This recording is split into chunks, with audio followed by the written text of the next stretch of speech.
चंद्रगुप्त विक्रमादित्य बढ़ेंगे, जिसका time period 375 से 415 एडी के आसपास करा है। इसके बारे में अभिलेख से, सिक्कों से, फाहियान जिसके ग्रंथ फो क्योंकि जो कि 399 से 414 इस एडी के आसपास भारत में था, और इसके शासन प्रबंध के बारे में बात करेंगे। जो गढ़वा लेख है वो वैष्णवदान और उदयगिरि लेख जो कि वैष्णव लेख तथा शैव, यहाँ पे वीरसेन नामक एक शासन का है, उसकी जानकारी देते हैं।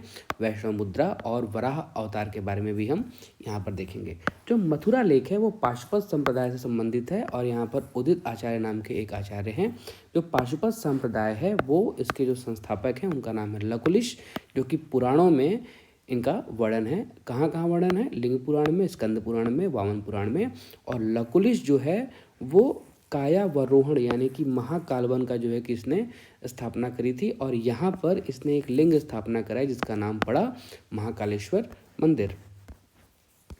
यह पाशुपत जो संप्रदाय है वो शैव धर्म के 4 संप्रदाय जो कि वामन पुराण में बताए गए हैं, शैव, पाशुपत, कापालिक और कालामुख। मैंने आपको 6ठी शताब्दी ईसा पूर्व के जब पढ़ा रहा था तो उसमें मैंने कापालिक और कालामुख के बारे में पढ़ा रखा है।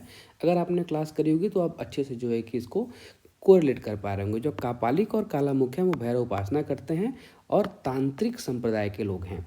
कापालिक की जो संप्रदाय है इसकी चर्चा महेंद्र वर्मन कृत मत्त विलास प्रहसन नामक उसके ग्रंथ में आती है।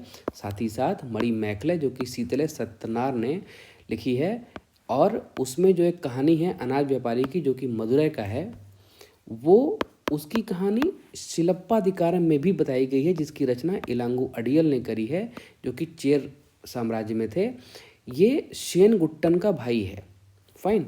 और शिलप्पाधिकारम में एक व्यक्ति हैं कोवलन और उसकी पत्नी है कनग्गी। तो कनग्गी की कथा जो है कि शिलप्पाधिकारम में बताई गई है, जो कि बहुत ही मार्मिक कथा है। कोवलन हस्बैंड है और कनग्गी उसकी पत्नी है। कोवलन व्यापार के लिए दूसरे देश जाता है, दूसरे प्रदेश जाता है, और वहाँ पर एक माधवी नाम की स्त्री से मिलता है जिसकी व्यापार उसका देह है, वैश्यावृत्ति का व्यापार करती है। उससे इसका संबंध हो जाता है और ये अपनी पत्नी को एक टाइम के बाद भूल जाता है। इसकी पत्नी जो है इसे खोजने के लिए आती है, और एक कहानी बहुत लंबी है। बहरहाल किसी एक रानी की गहने चोरी हो गए, मतलब कड़ा हाथ में पहनने वाला जो कंगन होता है वो चोरी हो गया, और उसका चोरी का आरोप कोवलन को लगा, और वहाँ के राजा ने कोवलन को मृत्युदंड दे दिया। कनग्गी वापस पहुँचती है वहाँ पे, और उसने जो है कि वहाँ के राजा को बहुत सारा जो है कि श्राप दे देती है, और इस तरह से राज्य बर्बाद हो जाता है। बहुत सारी चीज़ें इसमें हैं, एक कहानी लंबी है। बहरहाल शिलप्पाधिकारम में कोवलन और उसकी पत्नी कनग्गी का जो है कि प्रेम दर्शाया गया है। सांची अभिलेख जो कि काकणाओं अभिलेख है, यहाँ पे चंद्रगुप्त विक्रमादित्य का एक अन्य नाम देवगुप्त मिलता है। सांची अभिलेख में जो काकनादबार महाविहार है, इनको 25 दिनारे जो कि स्वर्ण सिक्के होते थे दान करी थी। और किसको दान करी थी? आम्रकाद्दव को नामक व्यक्ति था, उसको दान करी थी। और ये आम्रकाद्दव कौन था? बौद्ध धर्म का अनुयायी था। सिक्के जो हैं वो सिंघनता प्रकार के मिले हैं, इम्पॉर्टेंट है, ध्यान रखिएगा।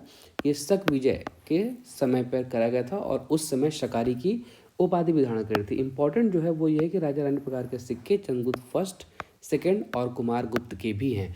मैंने आपको बताया कि राजा रानी प्रकार के जो सिक्के हैं वो समुद्रगुप्त और उसके फादर चंद्रगुप्त फर्स्ट के भी बारे में कुछ जानकारी देते हैं। फाहियान जो कि चीन का यात्री था, वो भारत के उत्तरी पश्चिमी हिस्से स्थल से आया था, और श्रीलंका समुद्र से वापसी उसने करी थी वापस अपने देश के लिए। चंद्रगुप्त सेकंड का नाम नहीं लिया इसने, और उसके दरबार में भी नहीं गया। मध्य देश को बताता है कि ब्राह्मण धर्म यहाँ पर प्रबल था। यहाँ के ब्राह्मण मांस, मदिरा, प्याज, लहसुन का प्रयोग नहीं करते थे।